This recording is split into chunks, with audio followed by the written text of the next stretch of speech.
A small body hit the cobblestones. Boots crashed down beside it. 2 soldiers. Then 4. Swords half-drawn. Voices barking. Orders nobody could understand. A gloved hand grabbed a fistful of dirty hair and yanked upward. A child. Maybe 7. Maybe 8.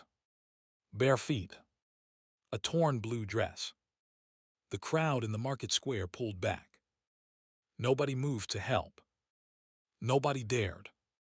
Because the man riding through the gates of that square was not a man you interrupted. 7 feet tall on a black warhorse. A scar from his temple to his jaw.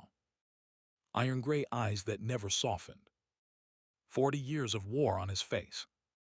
Knelt, the Alpha King. Killer of 3 armies. Conqueror of 7 cities. Friend to no man. Loved by none. Father of none. What that child whispered to him in front of 2,000 people stopped his entire guard cold. Stay with me on this one. Backing up. Let me tell you how that child ended up at his feet. The kingdom was called Athar. Wolf blood country. For 1,000 years, every king, every queen, every soldier of rank had been born with the mark silver in the eye, faster heart, longer teeth when the moon climbed high. The peasants didn't have it. The lords did. That was the rule. Knelt had more of it than anyone alive. When he walked into a room, dogs went silent. When he raised his voice, glass cracked. When he killed a man, he didn't waste a swing. One blow. One breath. Done. He had taken his throne at 23 by walking into his uncle's banquet hall, alone, and walking out alone. The uncle did not walk out at all. That was 30 years ago. Since then he had crushed every rebellion that came at him. Killed 3 rival kings on 3 different battlefields. Burned the city of Vale when it refused to pay tribute. Stood under a sky black with crows and watched 7,000 men kneel because they had run out of reasons not to. He had never married. Never sired a son. Never named an heir. The lords whispered about it. The witches whispered louder. There were only 2 things any of them ever said about his heart. The first was that nobody had ever seen him use it.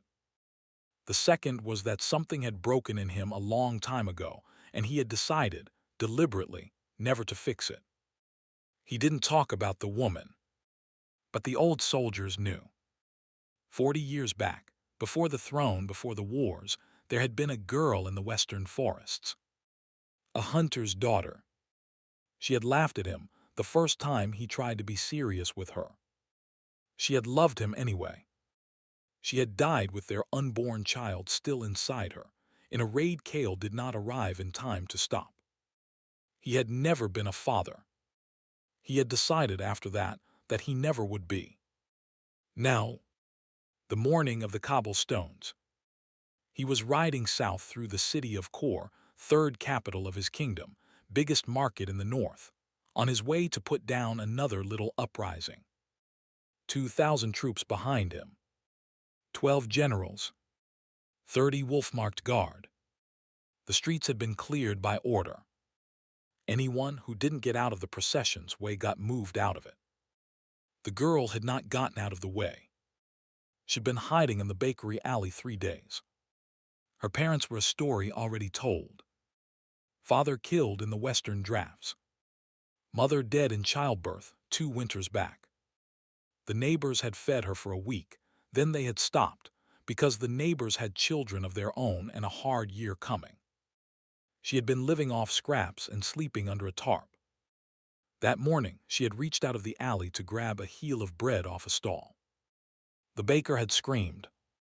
2 soldiers had broken from the procession to deal with it. They had not been gentle. By the time Knelt's horse came around the corner of the square, the girl was on the cobblestones with a soldier's boot beside her ribs and a soldier's hand in her hair. The crowd had pulled back.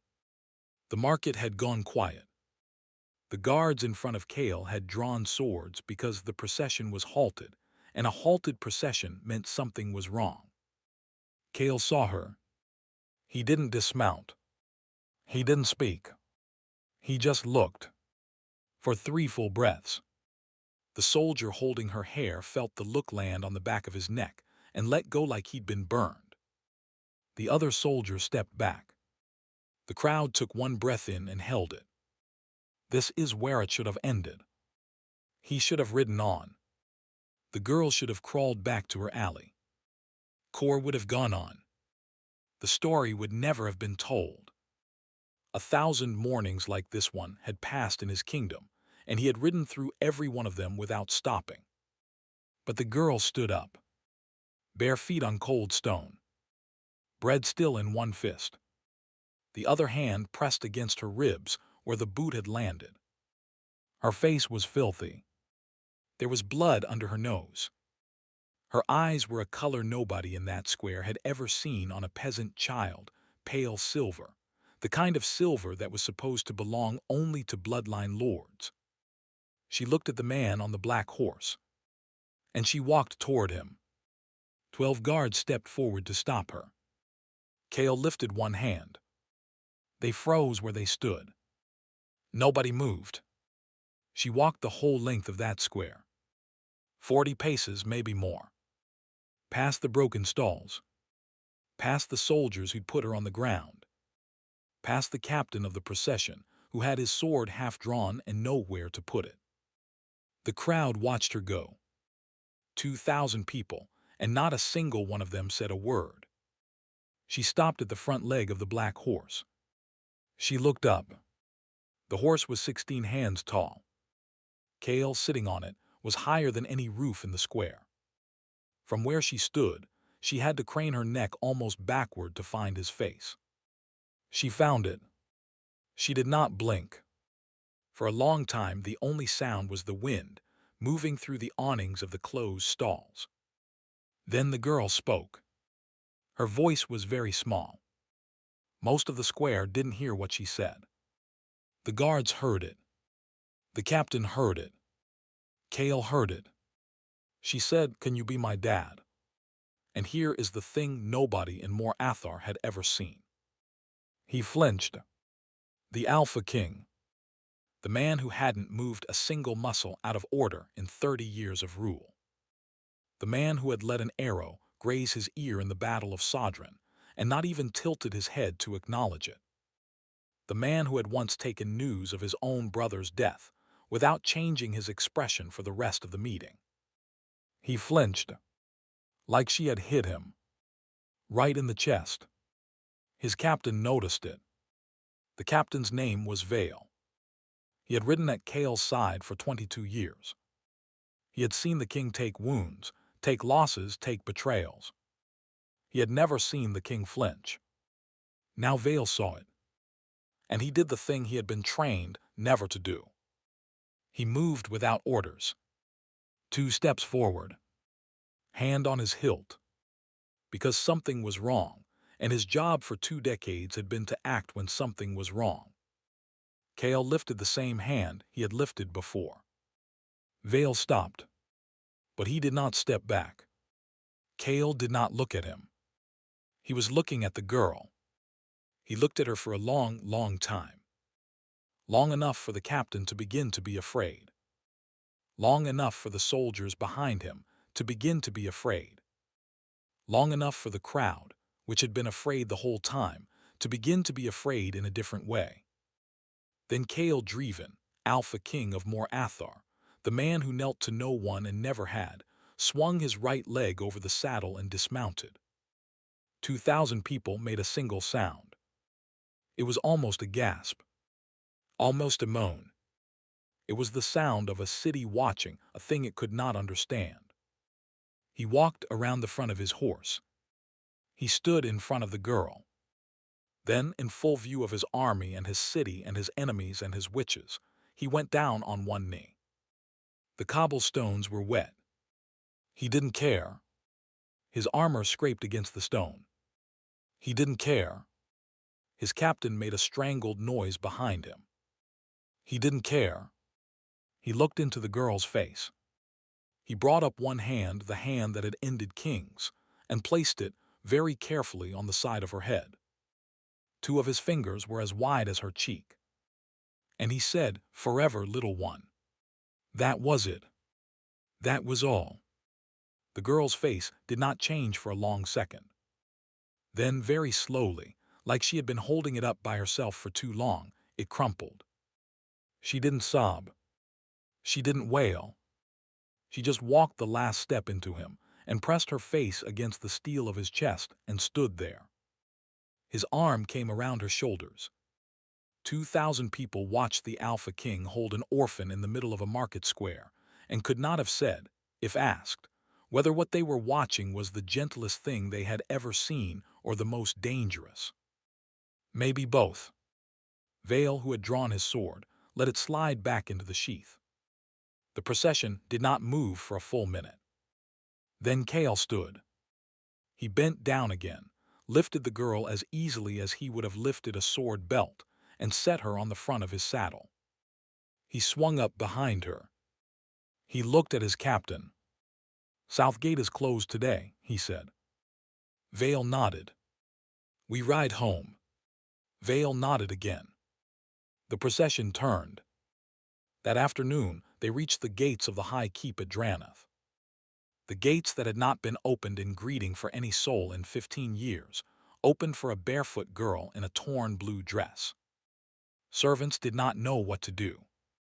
Nobody had given them orders. The king did not give orders. He carried the child through the great hall, past the long table, past the iron throne, up the stair that nobody but family had ever climbed, and into a room that had been closed behind a door for as long as any of them could remember. The room had a small bed, a window with the moon already showing, a wooden chest at the foot of the bed. The chest had been carved with a wolf and a crescent, the symbols of a woman who had been gone for 40 years. He laid the girl on the bed. She was already half asleep. He sat in the chair beside the bed. He didn't move for the rest of the night. Outside, the kingdom held its breath. Inside, a child slept under a roof she had not known existed when she woke up. The candle burned low. The window showed a moon that was almost full. The man in the chair watched her chest rise and fall, and did not allow himself to think about anything beyond that small movement. For one full night in that one room, the world was very quiet. It seemed like the worst was over. It was not. Just before dawn, the candle in the room guttered out. The girl in the bed turned over in her sleep. Her arm slipped out from under the blanket. The sleeve of the borrowed nightshirt slid up to her elbow. On the inside of her wrist there was a mark. It had not been visible in the market. It had not been visible in the bath. It had not been visible an hour ago. It was visible now. A pale, silver crescent, no bigger than a thumbprint, under the skin like it had been waiting for the right kind of moonlight to come up through it. Cale Dreven, who had not slept, leaned forward in his chair. He looked at the mark. He went very, very still. Now here's the thing. He had seen that mark before. Not on a child. Not in his lifetime. He had seen it on a banner. He had seen it on a tomb. He had seen it carved into the lintel of a house that had been burned down before his grandfather's grandfather was born. The mark was not the mark of a peasant. It was the mark of the silver moon line. The silver moon line had been older than his own. Older than the throne of Mor Athar. They had been the first wolf-blooded family of the north, before there was a kingdom to rule, when the wolves still came down out of the mountains and chose their own kings. They had been hunted to extinction 400 years ago by a coalition of every other wolf line in the country, including Kale's. The silver moon had not been allowed to rise again. The lords had agreed on that, in blood, the night they killed the last of them. There were not supposed to be any more. There was one asleep in his chair's shadow, with bread still under her fingernails. He stood up. He did it very quietly because she was sleeping, and because something inside him had just begun to understand what he had done in the market square. He had not just claimed an orphan. He had, in front of 2,000 witnesses, claimed the last living silver moon as his own daughter. The treaty that kept the silver moon line dead had also kept the peace between every alpha house in the north. 500 years of fragile peace. 500 years of every lord watching every other lord. The treaty held because the silver moon was gone. It was not gone anymore. And every lord in the north was about to find out. Kale walked out of the room. He did not slam the door. He did not summon his guard. He did not raise his voice. He walked in his own house, like a man who had heard a sound in the dark. If you've stayed with me this far, do me one favor, hit the subscribe button. This story is going somewhere you won't expect, and the next part is the part people won't believe until they hear it. Tap subscribe, then come right back. I'll wait. Welcome back. He went down to the witch room. The witch room was below the keep, 3 turns of stone stair down, and the witch in it was older than Kale. Her name was Meven. She had served his mother and his mother's mother. She had counseled him to take the throne. She had told him not to take the woman in the western forest. He had ignored her on that one. He had not made the mistake again. Meven looked up from her table when he came in. She saw his face. She said one word. "Show me." He held out his hand. He was carrying in his palm a small wooden carving he had taken from the pocket of the girl's torn blue dress before the bath. It was a wolf. It had been carved by a child. It was rough. The eyes were 2 crescent moons. Meven looked at the wolf. She sat down very slowly. "Where?" she said. "Kor. The market. This morning." "How old?" 7. Maybe 8. "And you," said Meven in a voice that had gone thin, "did what exactly?" He told her. She did not speak for a long time. When she did not look at him. She looked at the wall. 6 houses, she said. "What?" 6 houses will move on you within 7 days. The Vossen, the Drath, the Iron Tooth, the Grey Lakes, the Hollowfells, and the Fang priests, who don't have a house but who are worse than any of them. They will not come for you. They will come for the girl. They won't reach her. Meven looked up. Her eyes in the candlelight were the color of wet stone. "Kale," she said, "you knelt in front of 2,000 people. Word is already moving south. By tomorrow night, every wolf lord in this country will know that the Alpha King of Mor Athar publicly named a silver moon child his daughter. Every treaty they signed with you, with your father, with your father's father, was signed on the understanding that her line was extinct. You broke that treaty in a market square in front of witnesses. Then they can renegotiate. They are not going to renegotiate." He looked at her. She held his look. "They're going to come and kill her," she said, "and then they're going to come and kill you. In that order. And they're going to do it because they think they have to." He set the carving down on her table. "How long do I have to stop it?" "You can't stop it." "To prepare?" 3 days. 4 if the snow holds them in the passes." He turned to leave. At the door he stopped. "Meven." "Yes." "Is she really one?" She looked at the wolf carving with the crescent eyes. "She is the last one," Meven said. "And I think she chose you." 3 days. That's what he had. He used them. Word went out by Raven, by Rider, by Wolf Runner. The keep at Dranath sealed its outer gates. The standing garrison of 200 became 400 by the second sundown, and 700 by the third. The eastern allies, the houses Kale had not broken, The houses that owed him for old wars sent what they could. It was not enough. He knew it would not be enough. He sent for them anyway. The girl, in the meantime, was being a child. She was named Lyra. He had asked her the morning after the candle. She had told him without looking up from the porridge bowl. Lyra. No house name. She had never been given one. He had given her his. It was a small thing. He said it once at breakfast while she was eating. Lyra Dreven, he said. She stopped chewing. She looked at him. She did not smile. But she did not stop being still in the way she had been still in the market square. She softened in some small place behind her eyes and went back to eating. She followed him everywhere after that. To the war room. To the battlements. To the kennels where the wolf-marked hounds were kept.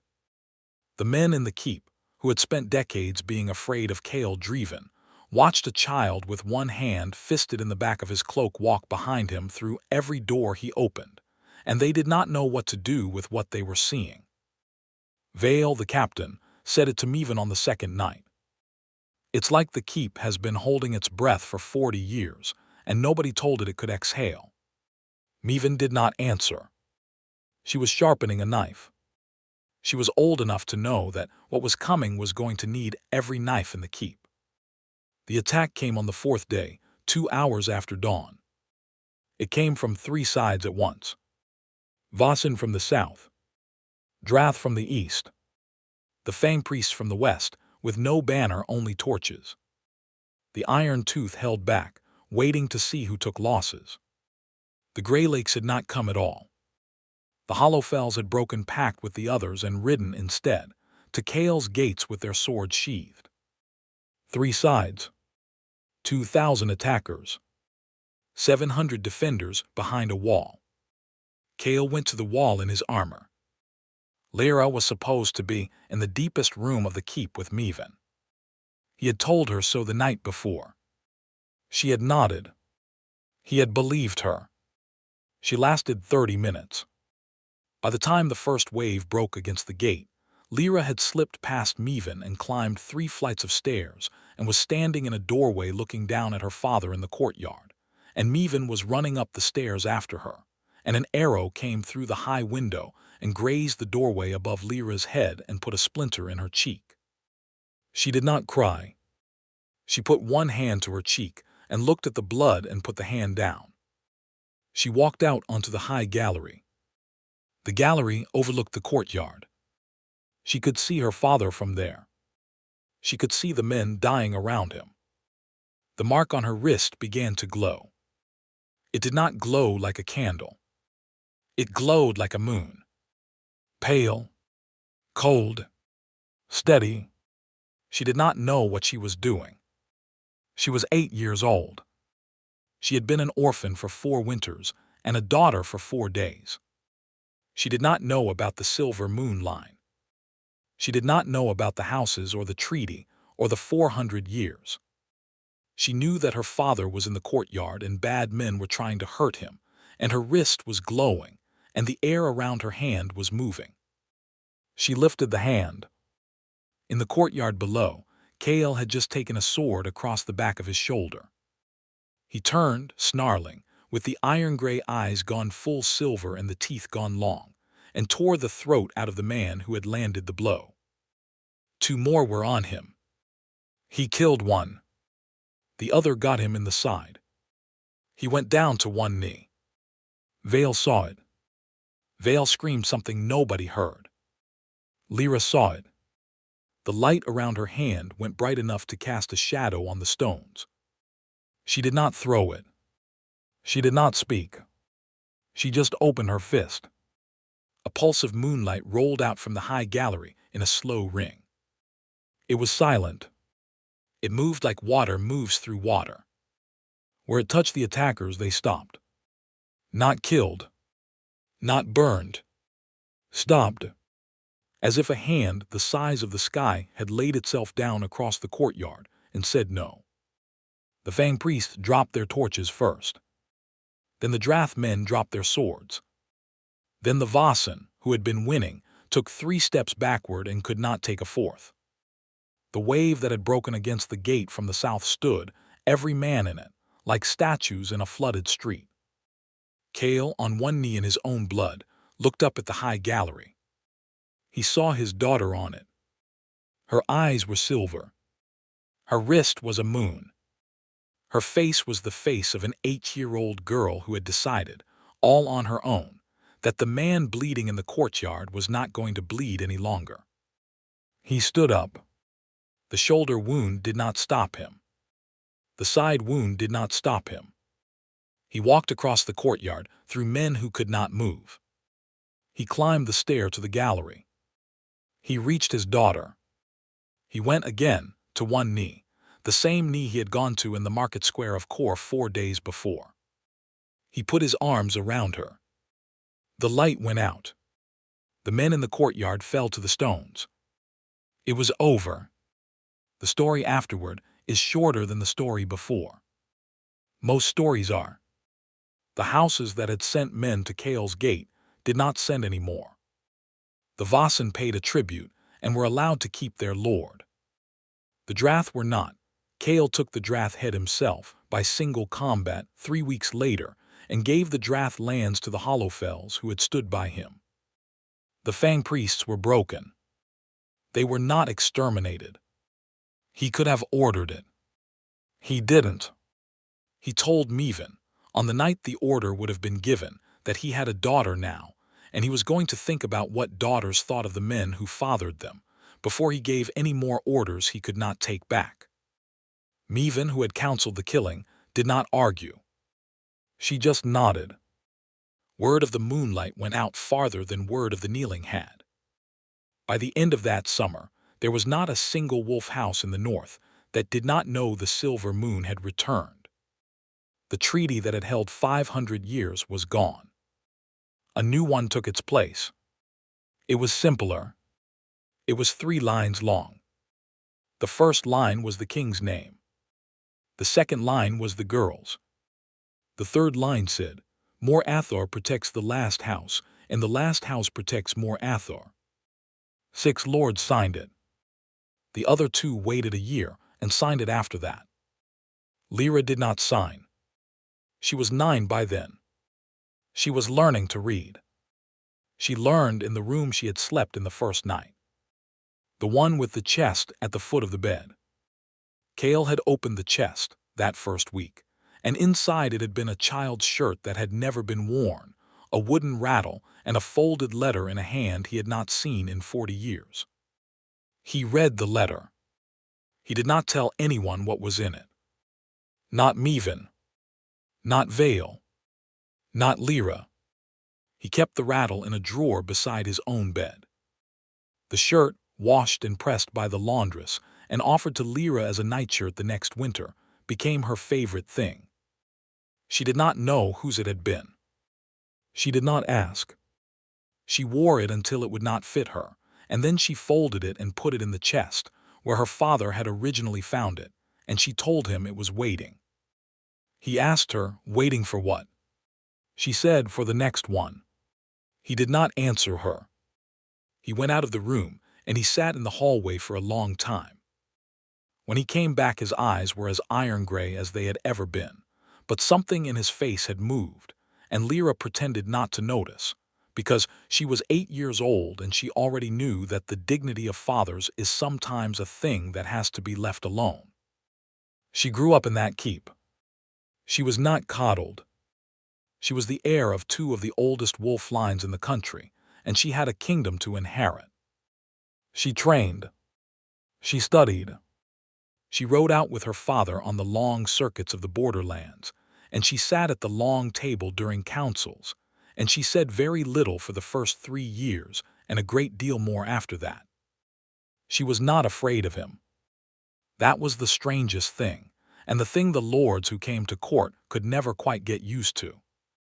Every grown man who walked into Cale Dreven's hall walked in with his spine a little straighter than he wanted it to be. Lyra walked in barefoot half the time, sat on the arm of his iron chair, leaned her head against his shoulder during the boring parts, and once, during a particularly tedious negotiation with a southern lord, fell asleep with her hair falling across his sleeve. The southern lord, who had come to negotiate hard, did not. He went home with everything he had asked for, and he told his wife when he got there that he had been outflanked by a sleeping child. The years went on. The king grew older. He did not soften exactly. The iron in him was iron, but it had been forged into a different shape. The last scene of this story is not a battle. It is, of all things, a market square. The same market square, in the city of Kor, on a cold morning 7 years after the morning of the cobblestones. The procession is smaller this time. Only 100 guards. Vale older still at his right. The crowd is bigger. The crowd is quiet, but it is not afraid. Lyra rides at the front. She is 15. She rides her own horse, a gray one smaller than her father's black. The pale silver in her eyes has not faded. It has settled. The procession reaches the place where the alley meets the square. The bakery is still there.